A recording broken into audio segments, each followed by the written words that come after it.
वे कोई नेता नहीं, कोई साधु भी नहीं और न ही कोई शिक्षाविद थे, पर अपनी जीवन यात्रा में ऐसा कुछ किया कि एक कर्मयोगी के रूप में समाज के लिए प्रेरणा बन गए।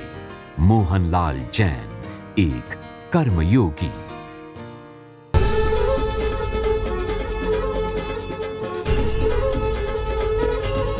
मरुस्थल, पहाड़ों और वीर गाथाओं के लिए प्रसिद्ध राजस्थान में तब राजा रजवाड़ों का राज था और देश अंग्रेजों का गुलाम।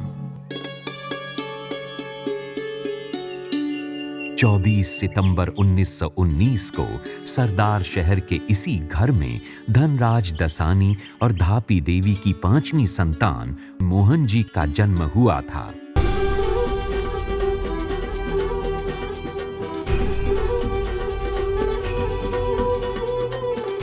अब ये घर मोहनलाल जैन के व्यक्तित्व और कृतित्व का संग्रहालय बन गया है। मोहन जब मात्र 3 बरस का था तब पिता धनराज दसानी तेरापंथ के अष्टम आचार्य कालूगणी से दीक्षा लेकर धनमुनि बन गए। पिता की छाप पुत्र पर भी पड़ी और वो भी संन्यास भाव में आ गया। लेकिन विधि का विधान ऐसा घटा कि 10 साल बाद ही पिता धनमुनि ने साधु जीवन का परित्याग कर दिया और सरदार शहर से दूर लखनऊ चले गए, जहां तेरापंथ का कोई परिवार नहीं था। किशोर मोहन पर इस घटना का गहरा असर हुआ और वैराग्य से मोहभंग हो गया। समाज की परवाह किए बिना पिता से मिलने अकेले लखनऊ चला गया। पिता लखनऊ में आयुर्वेद चिकित्सक के रूप में प्रसिद्ध हो चुके थे। नवाब घराने से भी उनका संबंध बन गया था। इसके बावजूद पिता ने मोहन को लखनऊ से वापस भेज दिया।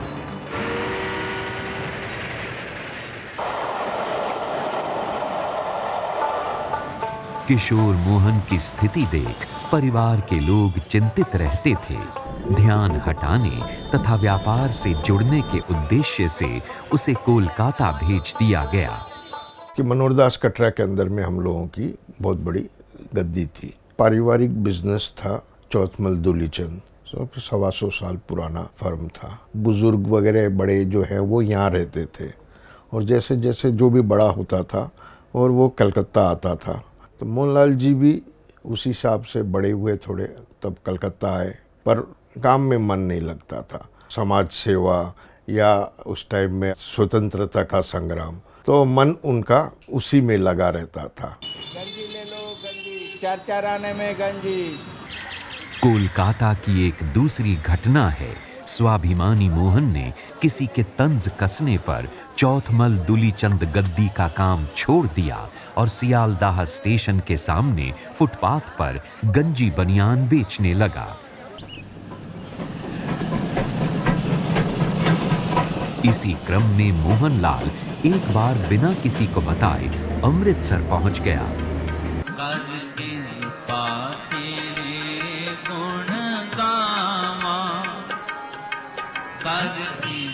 अमृतसर के एक कपड़ा व्यापारी से उधार में रोज एक थान लेता और गली गली घूम घूम कर बेचता। वहीं पास की नहर में नहाता और रात को दुकान के बरामदे में ही सो जाता। जब घर वालों को खबर हुई तो मां की बीमारी का बहाना बनाकर उसे वापस घर बुला लिया गया।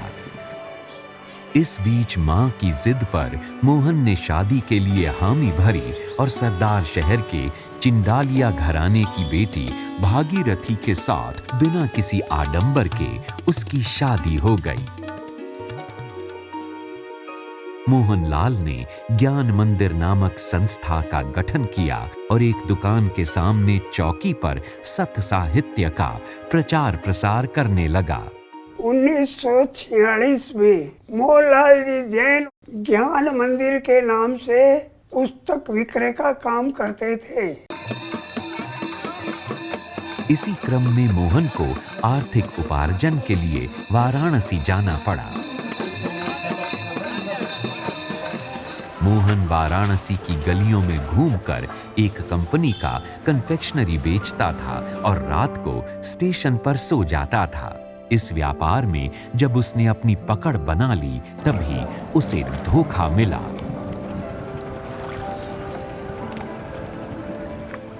निराश मोहन को उसके पिता के एक मित्र सोहनलाल बैद गंगा में नौका विहार के लिए ले गए और स्वतंत्रता आंदोलन तथा गांधी जी के बारे में बताया। स्वतंत्रता आंदोलन का बीज मोहनलाल के जहन में कोलकाता में ही पड़ चुका था। सोहनलाल बैद की बातों से इसका और भी गहरा प्रभाव पड़ा।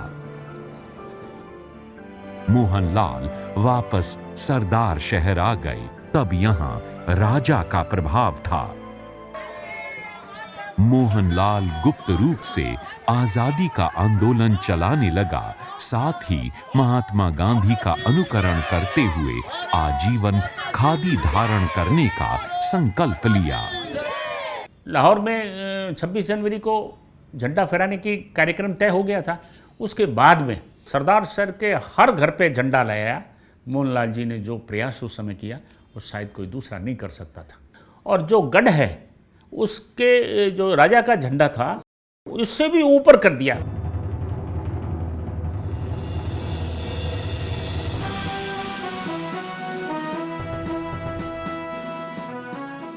मोहन जी ने देश के आजाद होने की खुशी को साझा करते हुए हरिजनों के घर में खाना खा लिया था, जिससे नाराज रूढ़िवादी समाज ने उन्हें बहिष्कृत कर दिया। यही सरदार शहर में हमारे देखते हुए कोई नई हमारी दाढ़ी नहीं बनाते थे और होटलों के ऊपर में हमारे गिलास, हमारे बर्तन अलग रखा करता था। मोहनलाल जी के समय थे, मोहनलाल जी थे, दूसरा नंबर बापू का उन्होंने ही कमाया। गांधी जी भी कहते थे, बापू भी कहते थे, जब वो हरिजन बस्ती में आते थे धोती चोला पहन के, तो हमारे लिए सारे बच्चे सब हमें इकट्ठे हो जाते थे। मोहनलाल ने गांधी जी के विचारों के अनुरूप छुआछूत और अस्पृश्यता निवारण एवं हरिजन उत्थान के लिए कदम उठाए। मोहन जी ने यहां पंचायत भवन और पक्के आवास भी बनवाए।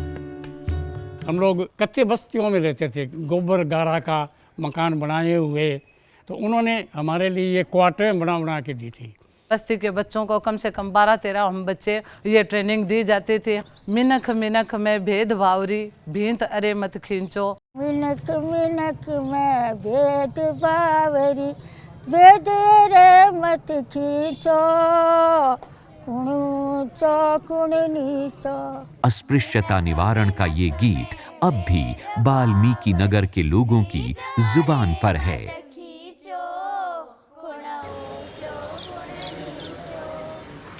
मोहनलाल जी ने दलित बच्चों की शिक्षा के लिए बापा सेवा सदन की स्थापना की। उन्होंने फतेहपुर के सेठ सोहनलाल दुगड़ के सहयोग से हरिजन बालक और बालिकाओं के लिए अलग अलग स्कूल शुरू किए।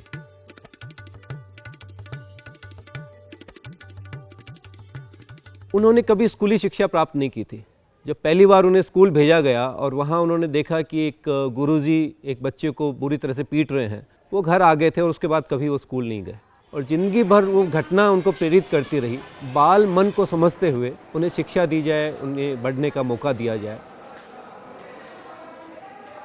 मोहनलाल ने सरदार शहर में एक संस्था बनाकर अपने विचारों के अनुरूप बाल मंदिर की स्थापना की। सरदार शहर में 1952 में वहाँ बाल मंदिर खुल गया था।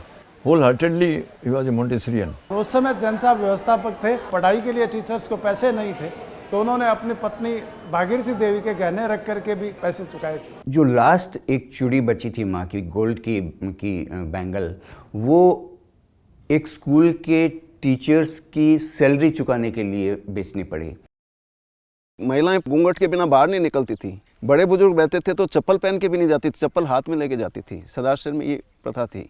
ऐसे में पिताजी ने माँ को तैयार किया और पर्दा प्रथा हटाने वाली पहली महिला बनी। उन दिनों सरदार शहर में बालिका शिक्षा के बारे में सोचना भी दूर की बात थी। मोहन जी ने यहाँ बालिका विद्यालय की शुरुआत की, जो आगे चलकर उनका एक महत्वपूर्ण कदम साबित हुआ।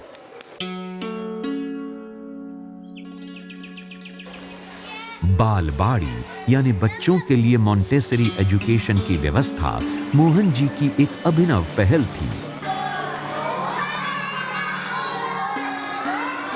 उन्होंने कन्हैया लाल दुगड़ के सहयोग से यहाँ बालबाड़ी की स्थापना की, जो इस क्षेत्र के सबसे पुराने मॉन्टेसरी स्कूलों में से एक है।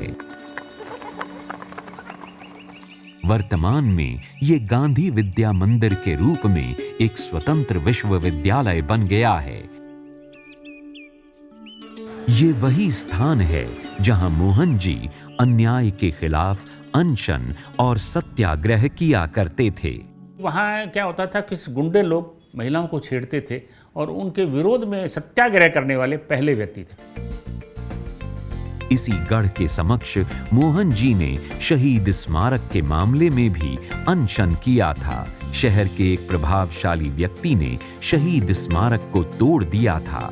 राज्य के तत्कालीन मुख्यमंत्री मोहनलाल सुखाड़िया और चंदनमल बैद ने स्वयं आकर मोहन जी को आश्वासन दिया और शहीद स्मारक का पुनः निर्माण कराया।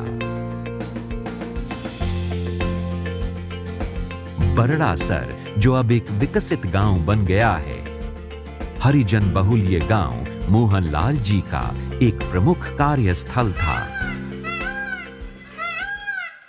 मोहनलाल जी जैन सिद्धार्थ से आता कचरा पटिया जी के ने तो बुआ था जनाब मैं ही 8 लाख के गांव वाला और मारे सगे लाग जाता। तो जब वो लगे पूरा गांव लग गया और उसको पूरा उन्होंने सफाई कर दिया और गड्ढा खोदी, पूरे कूड़े को बूढ़ दिया। बूढ़ने के बाद में उन्होंने वहाँ मीटिंग की कि भाई गाँव वालों से पूछा क्या चाहिए आपको, तो गाँव वालों ने कहा साहब और तो सब व्यवस्था हमारे पास है, एक मास्टर चाहिए हमें। मोहनलाल जी ने यहाँ पढ़ाने के लिए 2 कमरे बनवाए और एक शिक्षक भेज दिया। छुआछूत तो पहले वो कुएं माने पानी को नहीं पीने दियो जने तो मोहनलाल जी कन्हैयालाल जी लाग रहे रो कुओं बनवायो। छोटा छोटा बच्चा ने कुएं पर ले जाके हर सगड़ा नुहा धुआ फिर बन कपड़ा पराता। ये जो बस्ती है पहले हमारे झूंपड़े झुग्गियाँ इस ढंग की थी, उनका सहयोग से और सबको 120 बाई 120 इतना लंबा चौड़ा प्लॉट सबको वितरण किया गया। उसमें मकान की व्यवस्था की गई, एक कमरा, एक बरामदा, एक रसोई, इतना प्रत्येक परिवार को। यहाँ के लोग पहले से कपड़ा बुनने का काम करते थे। मोहन जी ने उनके लिए आधुनिक हस्तकरघों की व्यवस्था की। पहले कुटलुम थी गड्ढा खोदा हुआ, उसके अंदर बुनाई होती मोटे धागे की, सिर्फ 4 मीटर का 8 आना। उसके बाद में लूम आ गई, हैंडलूम। ऐसा होते होते संस्था से हमारा जुड़ाव हो गया और यहाँ हमारा बनने का साधन हो गया और आगे कपड़ा मार्केट के लिए जाने के लिए निर्वात होने लगा। बाद में मोहन जी के प्रयासों से ही बरड़ासर में आवासीय विद्यालय का निर्माण हुआ और अलग पंचायत भवन भी बना।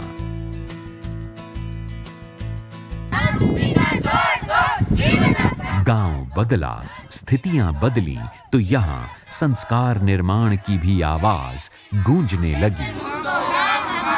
ऐसे छोटे छोटे लोगों के साथ उस एरिया में मोहन भाई ने काम किया और एक प्लेटफॉर्म, एक बागभूमि बनाई और वो यहाँ तक बनाई कि वहाँ आचार्य तुलसी जैसे संत का पधारना हुआ। आचार्य श्री का यहाँ चतुर्मास था, अनवरत अधिवेशन होना था। मोहनलाल जी की प्रेरणा से बरड़ासर में हरिजन सम्मेलन हुआ।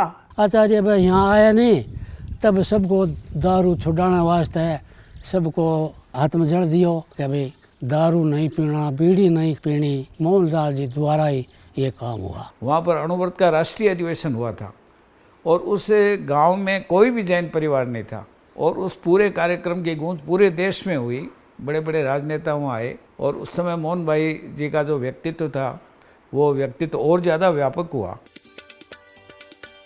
इसी क्रम में आचार्य तुलसी की प्रेरणा और मोहन जी की पहल से डूंगरगढ़ में मर्यादा महोत्सव के साथ ही हरिजन सम्मेलन आयोजित किया गया, जिसमें हजारों हरिजनों ने भाग लिया। उस घटना को रूढ़ियों के खिलाफ एक ऐतिहासिक कदम के रूप में याद किया जाता है।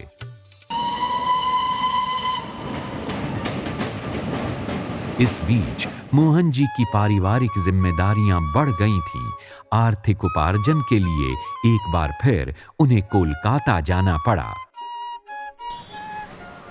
1968 में जब पिताजी और मैं दोनों यहाँ पर थे, यही मैंगो कैफ़े हमारी हुआ करती थी और 14 साल की उम्र में मैंने भी उनको ज्वाइन किया। मैं उनको भंगियों का राजा बोला करता था। इसी ऑफिस के ऊपर इधर 4-5 कमरे बने हुए हैं, तो यहीं वो रहने लग गए। सरदार सर के बच्चों का टीम लेके आते थे, वो यहाँ कला मंदिर में उन लोगों का वो आपके प्रोग्राम करवाते थे। बापा सेवा सदन के लिए कलकत्ता वो आते थे पहले, बड़े दिलचस्प कार्यक्रम होते थे उनके। एक दिन ऐसा आ गया कि मोहन भाई को कलकत्ते जाकर वहाँ चाय के जूठे बर्तन धोने पड़े, लेकिन जब वो जहाँ बैठे तो यहाँ अभाव खड़ा हो गया, उन्हें खोजा गया। मोहन जी सरदार शहर वापस आ गए और आचार्य तुलसी के सानिध्य में भारत संस्कार निर्माण अभियान को व्यापक बनाया।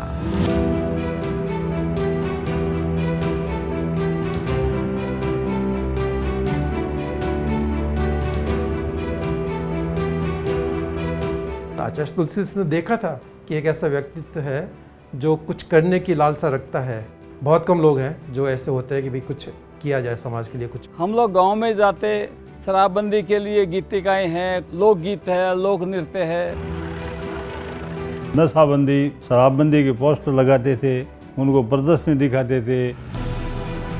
मोहन भाई ने मध्य निषेध प्रदर्शनी में इस तरह का कुछ माहौल बनाया पूरे जयपुर में कि कुछ दिन बाद राजस्थान सरकार ने 6 जिलों और 6 पंचायतों में मद्य निषेध भी घोषित कर दिया। एक सबसे बड़ी महत्वपूर्ण बात यही रही हमारे संस्कार निर्माण समिति के लिए कि राज्यपाल ने एक कमेटी बनाई, सलाहकार कमेटी, तो उस कमेटी में बाबूजी को प्रमुख रूप से उसमें लिया। मोहन जी ने सरदार शहर में कई संस्थाएं बनाई और काम किया, लेकिन उनके मन का काम अभी बाकी था। सच्चरित्र और मानवीय मूल्यों से युक्त भावी पीढ़ी का निर्माण। 65 वर्ष की उम्र में जब लोग रिटायर हो जाते हैं, अपनी कल्पनाओं को आकार देने मोहन जी राजसमंद आ गए। देवेंद्र कुमार कर्नावट ने उनको आमंत्रित किया राजसमंद में। देवेंद्र जी ने कहा कि ये पहाड़ी खाली पड़ी हुई है, यहाँ जो तुम्हारा चिंतन है तुम उसको पूरा करो।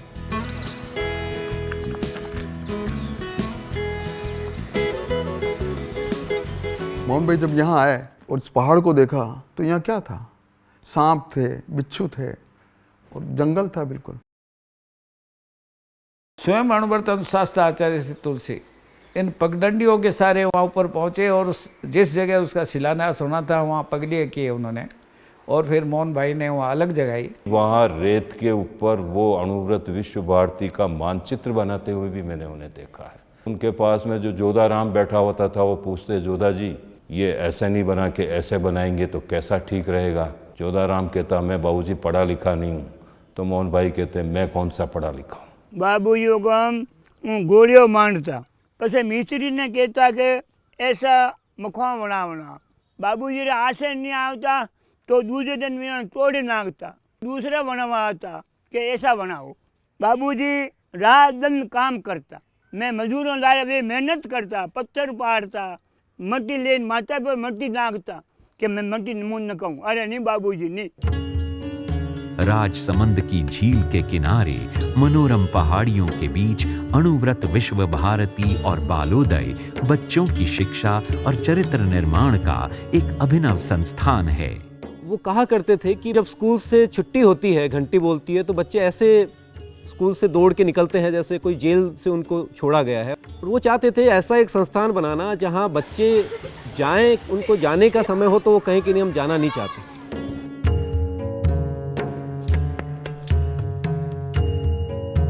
वो जिस रूप में महात्मा गांधी देखना चाहते थे, भारत को जिस रूप में आचार्य तुलसी देखना चाहते थे, तो बच्चे सांप्रदायिकता से विमुक्त, हिंसा से दूर रहें, अनैतिक कार्य नहीं करें, आने वाली पीढ़ी स्वस्थ तरीके से अपना दैनिक जीवन जिए, ये संदेश यहाँ की ये गैलरियाँ, यहाँ का संसद भवन और यहाँ का प्रेक्षाध्यान कक्ष बना हुआ है, इन सब से यही संदेश हमारे बीच में आता है। पूरे राजस्थान राज्य के अंदर SIRT ने भी रिकॉग्नाइज किया है इसको, अंतर्राष्ट्रीय UN से मान्यता भी मिल गई। देश विदेश के जाने माने मनीषी, नेता, विचारक और धर्म गुरुओं ने अणु विभा और बालोदय का अवलोकन किया तथा इसकी प्रशंसा की। पूर्व राष्ट्रपति डॉक्टर APJ अब्दुल कलाम ने यहाँ school with a difference project का उद्घाटन किया। बाल शांति निलयम, ये प्रोफेसर ग्लेन डी पेज ने दिया था। इसी क्रम में 1999 में बच्चों की एक मासिक पत्रिका बच्चों का देश का प्रकाशन भी प्रारंभ हुआ।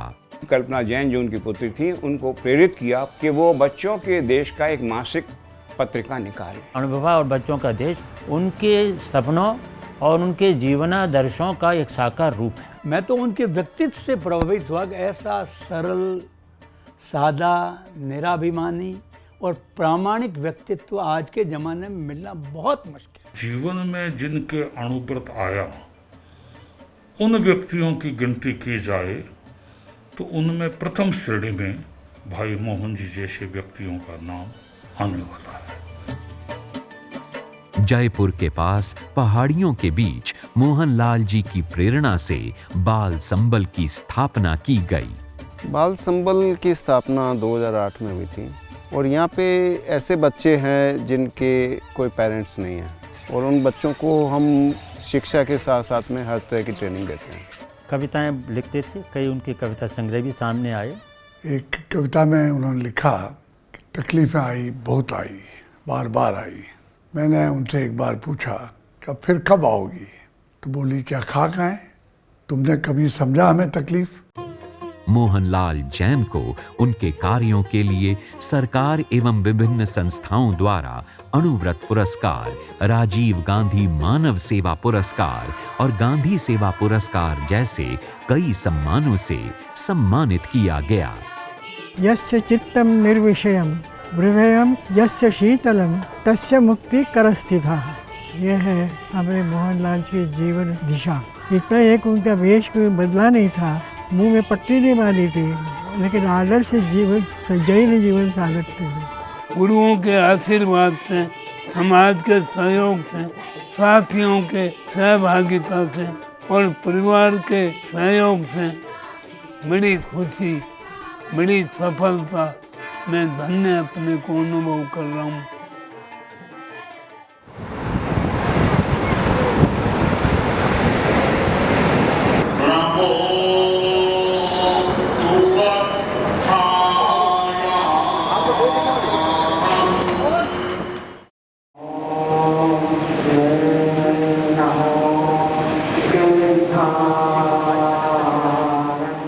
जैन सितंबर 13 महासभा की ओर से ये घोषणा करते हुए मुझे अत्यंत गौरव का अनुभव हो रहा है कि आगामी मर्यादा महोत्सव के अवसर पर कोयम्बतूर में 11 फरवरी 2019 को श्री मोहन भाई जैन सरदार साहब तथा श्री विशन दयाल जी गोयल फांसी को तेरापंथ समाज के सर्वोच्च अलंकरण समाज भूषण से अलंकृत किया जाएगा। आज हम मोहन भाई की जन्म शताब्दी मना रहे हैं। नारी जाति के लिए, अस्पृश्यता के लिए जो उन्होंने काम किया वो आज बेजोड़ है। उन्होंने धर्म को ग्रंथों से बाहर निकालकर जीवन के साथ जोड़ा और शिक्षा के अंदर हम जिस बुद्धिमत्ता का विकास कर रहे हैं, जिस अहंकार का पोषण कर रहे हैं, उसके सामने उन्होंने मानस तंत्र को, भावनाओं को आदर्श रूप में प्रतिष्ठित किया। श्री मोहनलाल जी जैन, मोहन भाई जैन, जिनके जीवन में एक कर्मठता का दर्शन हो रहा है। अमृत विश्व भारती के बालोदय के संदर्भ में तो संभवतः उनका एक विशिष्ट श्रम योगदान रहा है। डूंगरगढ़ में ये सन 1975 में जब मर्यादा महोत्सव था, उसी पंडाल में वो हरिजनों का सम्मेलन हुआ था, तो मोहन भाई का उसमें योगदान था। तो ऐसे मोहन भाई के संदर्भ में ये कर्मयोगी की सृजन यात्रा ग्रंथ आया है। तो मोहन भाई के जीवन से न केवल परिवार के लोगों को, समाज के लोगों को भी, हम सभी को कर्मठता की और एक कैसे धुन से काम करना, ऐसे गुणों की प्रेरणा मिलती रहे, खूब अच्छा है।